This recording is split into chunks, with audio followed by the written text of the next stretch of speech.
Ке добие ли Македонија своја државна резолуција за заштита на националните интереси? Власта најпрво ја одби оваа резолуција, за потоа да ја прифати. На овие теми разговараме со меѓународниот секретар на ВМРО ДПМН Тимчо Муцунски. Господин Муцунски, зошто е потребна ваква една резолуција? Па ние веќе подолг период укажуваме на фактот дека бугарските позиции во овој спор, колку и да е истиот неправеден, некоректен, но тие позиции се предвидливи и јасни. И ние веќе, како што кажав, долг период укажуваме на тоа дека и Македонија треба да има исти вакви предвидливи и јасни позиции. Истовремено тоа произлегува од фактот што поединците кои што раководат со државата во моментот, од премиерот, министрите, се луѓе кои што често пати при укажувањето на своите позиции во делот на надворешната политика, најчесто едно укажувале, а друго правиле. И затоа доколку ние имаме рамка поставена од собранието, кој што утврдува што е тоа за што никој не смее да преговора, сметаме дека и на македонската јавност ќе биде многу полесно да верува во работењето на државните функционери. Што е најважно во оваа резолуција? Најважно во оваа резолуција е прво од кој произлегува оваа резолуција. Фактот дека оваа резолуција е документ кој што е во суштина создаден од страна на Македонската академија на науките и уметностите и Универзитетот Свети Кирил и Методи, што значи дека е резолуција која што се потпира на научен фундамент од две врвни научни институции во Република Македонија. Второ најважно е што во својата содржина го утврдува тоа што ВМРО ДПМН подолго време го застапува како свој став, а тоа е дека за прашање како што е јазикот, како што е историјата, како што се други идентитетски аспекти, никој политичар никогаш ниту имал ниту ќе има мандат да преговара. Така, кога очекувате оваа резолуција да влезе во собраниска процедура? Еден подолг период има владење во рамките на собранието од страна на мнозинството, кое што е далеку од демократско. Председателот на собранието, Талат Џафери, си го толкува уставот, си го толкува деловникот како што тој смета. И од таа гледна точка е за мене многу тешко да дадам точно предвидување кога очекувам, но доколку намерите на мнозинството, како што тие декларативно кажуваат, е да поддржат една ваква резолуција, тогаш верувам дека може хипотетички до крајот на месецот истата да дојде на дневен ред. Има време, има простор. Но повторно, јас жалам што од оваа гледна точка можам да констатирам дека можно е повторно да видиме еден лицемерен пристап во делот на надворешната политика, односно декларативно кажување дека тие стојат позади текстот на ваквата резолуција, но во пракса користејќи вакви процедурални методи да го кочат донесувањето на истата. СДСМ најпрво ја одби оваа резолуција, за потоа само по еден ден да рече дека ја прифати. Искрени ли се намерите на власта или пак има некоја игра? Јас би сакал да верувам дека сите ние како политичари, но пред се како граѓани на Република Македонија искрено стоиме позади една ваква содржина, која што јас би рекол е позитивна, е афирмативна, не има цел да штети на билатералните односи помеѓу Република Бугарија и Република Македонија, туку има за цел да воспостави цврсти национални позиции кои што ќе го поспешат, јас верувам, европскиот пат. СДСМ е политичка партија која што, како што кажав, многу често си ги менува ставовите во оваа област. Ние ако се сеќаваме на нивни кампањи во минатото, ќе повторам, се што кажувале дека нема да направат, направиле, а се што кажувале дека ќе направат, не направиле. Така да мене не ми изненадува оваа промена на став, но истовремено делата, односно тоа што го покажуваат во делот на парламентарното работење, укажува на тоа дека не се искрени во својата намера да поддржат една ваква резолуција. Така, да продискутираме за ставот на албанските партии. ДУИ се противи на оваа резолуција, се уште нема изграден став. Зошто е тоа? Тие велат дека се плашат државната позиција да не прерасне во етничка, но како е изградена таа државна позиција? Токму со оваа резолуција треба да се изгради државната позиција. Јас и од ДУИ не гледам конзистентност, бидејќи еден министер од ДУИ едно кажува, друг министер од ДУИ друго кажува. Јас го кажав тоа и на една пресконференција, мене ми делува како ДУИ да е се уште под ефект од претходните парламентарни избори, а исто така и од локалните избори кои што доаѓаат. Значи има еден идеолошки хаос кој што се случува во таа партија и од тука не ме изненадува таа неконзистентност во нивниот став. Доколку се тие политички субјекти кој што и мисли добро на Македонија, кој што и мисли добро на македонците, недвосмислено ќе поддржат една ваква содржина која што ќе повторам, за разлика од бугарската, не е ниту провокативна, нема за цел да наштети на билатералните односи, нема за цел да и наштети на европската интеграција на Македонија, но има за цел да го заштити македонскиот национален идентитет. Токму тоа велам, нема ништо страшно што оваа резолуција има етнички признак. Ова се однесува пред се на македонците, бидејќи заштитен, загрозен е идентитетот и јазикот на македонците, не на албанците. И ако гледаме дури и ако го следите јавниот дискурс, ајде да се излеземе малку надвор од политиката, нели ние политичарите секогаш често знаеме да имаме спротивставени ставови. Но да следите дебатата која што произлегува од научната јавност, од експертската јавност. Јас до сега не сум видел ни еден кредибилен став кој што кажува дека содржината на оваа резолуција е дискутабилна и на било каков начин ќе наштети на националните интереси на Република Македонија. Така, воопшто не, токму ги штити националните интереси. И Бугарија има ваква декларација. Што мислите каков ќе биде одзивот во Софија на оваа резолуција македонска? Многу е битно ние тука да имаме кохесивност по ова прашање. Како што тоа го имаат нашите соседи. Ќе го повторам уште еднаш ставот дека но нивната кохесивност е на база на провокативни ставови кои што се спротивставени со основни вредности на една земја членка на Дури радикални ставови имаат. Ова се ставови научни, ова се ставови кои што ја отсликуваат нашата национална реалност и доколку Бугарија е на вистина европска земја, која што на вистина негува европски вредности, тогаш оваа резолуција не би требало да ја смета, но доколку Бугарија беше земја која што практикуваше таква политика, немаше да се однесува на начинот на кој што се однесува сега спрема Република Македонија, негирајќи го нашиот јазик, нашиот идентитет, наше национално малцинство. Таквото однесување, да кажеш непримерно, е дипломатски. Значи таа агресија со која што се служи Бугарија штети на Република Македонија, јас би рекол и штети на самата Бугарија, но му штети и на регионот пошироко. Така, пред неколку дена се одржа избори во Бугарија, се уште не се знае никој е победник, никој ќе ја формира владата. Очекувате ли кој да биде идна власт дека ќе ја промени позицијата кон Македонија? Доколку било која идна власт мисли добро и на Бугарија, и на Македонија, и на регионот, тогаш веднаш би требало да ја промени својата позиција, но крајната непредвидливост и во резултатите, непредвидливоста во тоа дали ќе може да се формира парламентарно мнозинство таму, не ми дава многу оптимизам за некое брзо решение на овој спор. Веројатно е возможно брзо решение доколку Македонија попушти, но тоа не треба да ни биде ни на крај памет во делот на нашата надворешна политика. Ние мораме да останеме цврсто на своите стави, бидејќи доколку продолжиме со таа пракса на попустливост, еве практично гледаме со тоа што се случуваше во минатото, со промената на уставното име, каде не донесе таа пракса на попустливост. Не наноси напред, напротив, не влече назад. Така, кога сме кај попуштањето, дали португалскиот предлог ни покажа дека власта сепак преговара за јазикот и за идентитетот?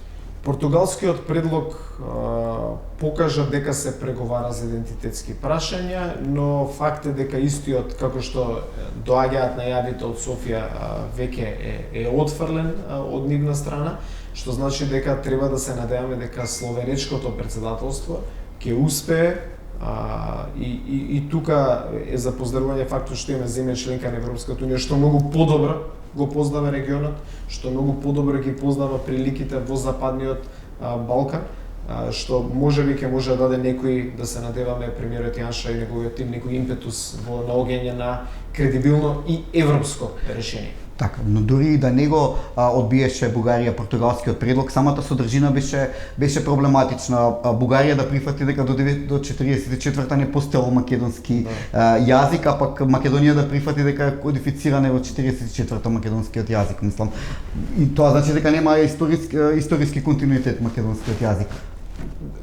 Тотално некомотно се чувствуваат, јас би рекол, и чинителите и во Брисел и во земјите членки од сето ова што се случува. Замислете, ние во 21 век, кога треба да разговараме за развој, за прогрес на млади, за чување на стабилност, јас би рекол на една глобална заедница, земајќи предвид каква пандемија ни се случува, ние за какви тематики разговараме, тематика прво која што навраќа во 19 век, но кој што и урива еден од основните фундаменти на постоење на Европската унија, тоа е почита кон различностите, кон различните култури, кон различните јазици.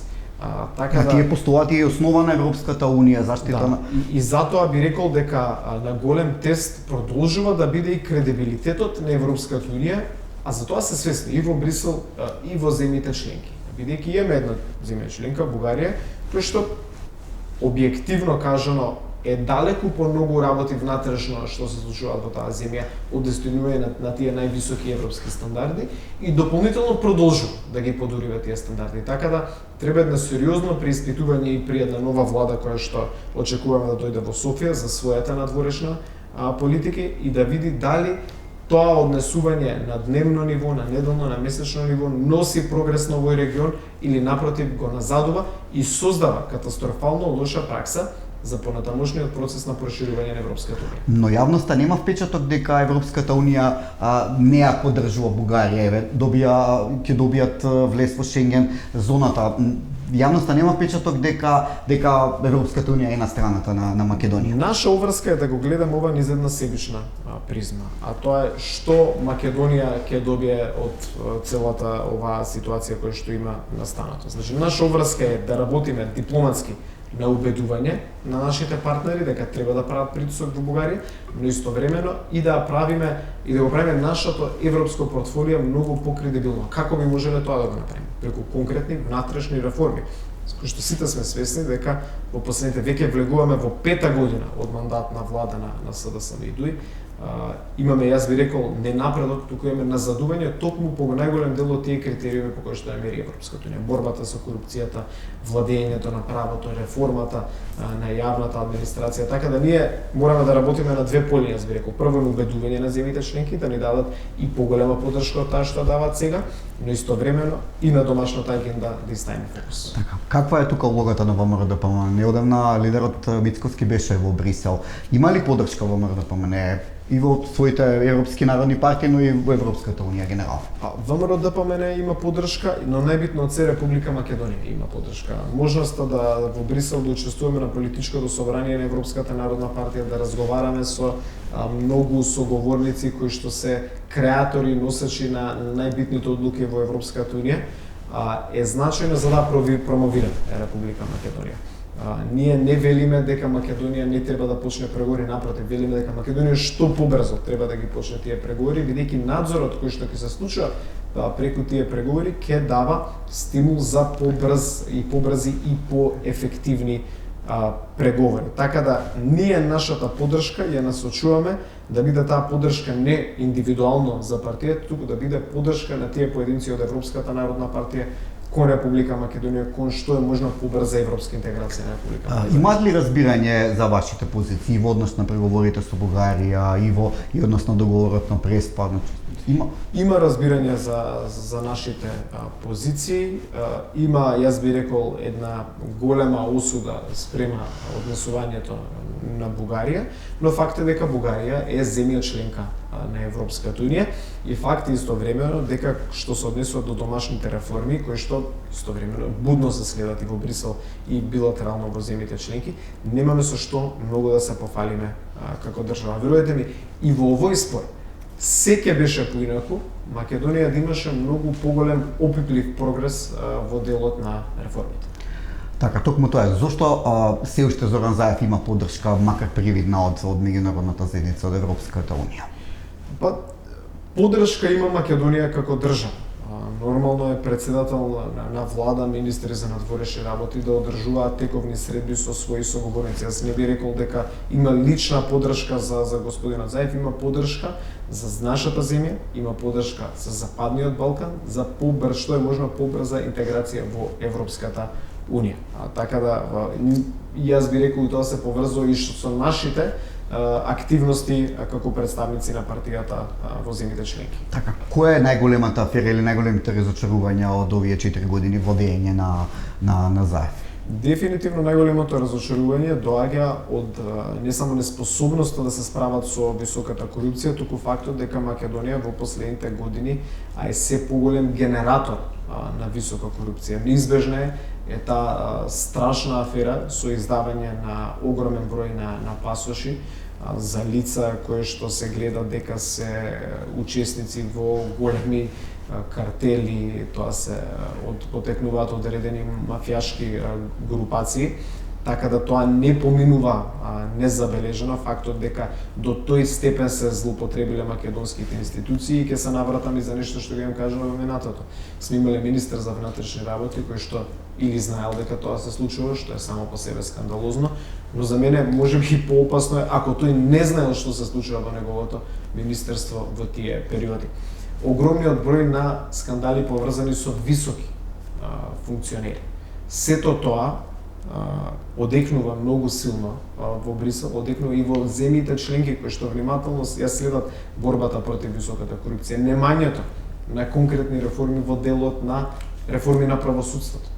Во овој собраниски состав, во една година веќе доаѓа од својот мандат, нема донесено еден закон за реформа на правосудниот систем. Било каква промена не е направена. Се е на некое вештачко ниво кој што не носи суштински промени. Но затоа се специјалисти за закони со европско знаменце. Се туркаат закони. И тука сте во право. Да. И тоа се забележува во Брисел, злоупотребата на европското знание. Закон поврзан со агенцијата за разузнавање, закони поврзани со образованието. Обидот сега да се крене веројатно еколошката, создавање на така наречена еколошка такса која што во суштина е кризен данок, исто така најавена со европска знаменце. Не поминува тоа незабележено, тоа им е укажувано на огромен број состаноци на представници на владата и ќе биде нотирано во сите извештаи кои што доаѓаат. Така, да се вратиме на домашни, на локални теми. Се подготвува ли ВМРО ДПМНЕ за локалните избори? ВМРО ДПМНЕ во моментот е во една крајна фаза на подготовка, јас би рекол, каде што во следните неколку недели или период од едно месец дена веќе ќе бидат познати скоро сите кандидати за градоначалници на партијата. Работиме на партиска програма, која што треба да биде програма која што ќе донесе голем број промени во општините. Во моментот има скоро апсолутна власт на градоначалници на СДСМ. И секој граѓанин кој што не следи, треба да си го постави прашањето што направил мојот градоначалник за мојата општина, за општината во која што живеам.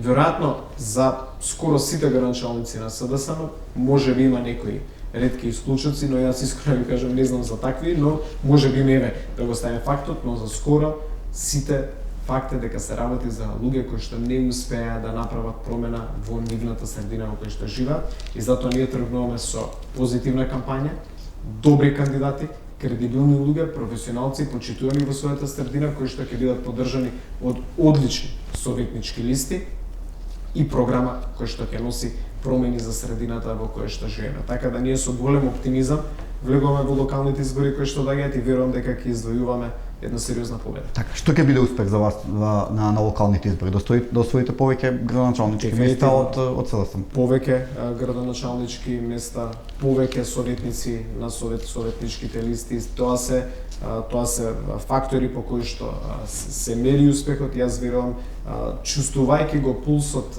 на граѓаните, гледајќи што се случува во општините во кои што јас живеам, во кои што моето семејство живее на Македонија и се потребни големи промени на локалната власт. Граѓаните тоа го чувствуваат, но најбитно од се е тоа што го чувствуваат, тоа што го гледаат околу себе си, да го материализираат со излегување на избори, поддршка на кандидатите на ВМРО ДПМНЕ, кои што со работа, со проекти ќе помогнат секоја општина во Македонија да биде поубаво место за живење. Така, тоа ми е прашањето, дали незадоволството кај граѓаните ќе се преслика и на локално ниво, иако се работи за локални избори?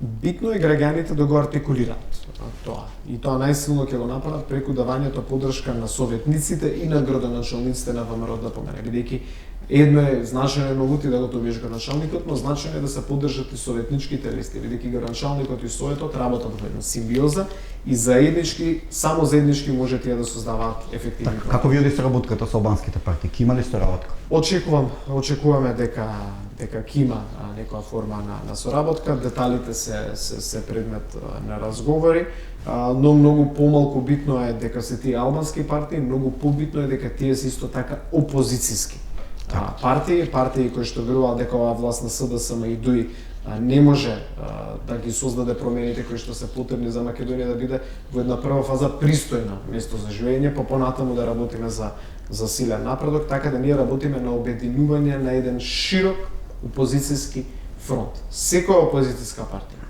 е добре дојдена, бидејќи овие локални избори може да бидат и силен мотивирачки фактор за предвремени парламентарни избори, кои што верувам и како и се потекне. Така, тоа ми беше прашањето. Ќе го отвори ли патот добар успех на овие локални избори за предвремени парламентарни? Успехот ќе го отвори патот, но ќе повторам. Затоа работиме на окрупнување на опозицијата, за да пратиме силен и моќен сигнал дека промените доаѓаат и промените ќе се случат прво на локално ниво и здравје Боже со парламентарни избори кои што ќе дојдат во следниот период, исто така и на централно ниво. Господине Мацунски, ви благодарам за разговорот за Република и ви посакувам многу среќа. Ви благодарам и на вас.